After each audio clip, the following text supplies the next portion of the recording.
এমন কিছু রেখে যেন না যেন আপনার ছেলেরা, আপনার নাতিরা আপনার নাম শুনলে যেন লানত দেয়। এটা জীবন নয়, এটা জীবন নয়, এটা জীবন নয়।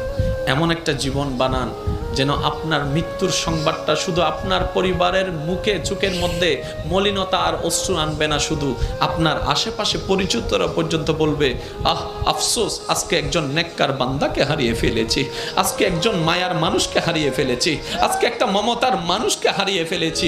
যেভাবে সিদ্দিকে আকবরের দুনিয়ার থেকে যাওয়ার পরে জগৎ কান্না করেছে, ফারুকে আজম যাওয়ার পরে জগৎ কান্না করেছে, ওসমান ও আলী যাওয়ার পরে জগৎ কান্না করেছে, ইমাম হোসেন কারবালায় শহীদ হওয়ার পরে 2022 সালে চট্টগ্রামের মানুষ পর্যন্ত কান্না করছে। আল্লাহু আকবার।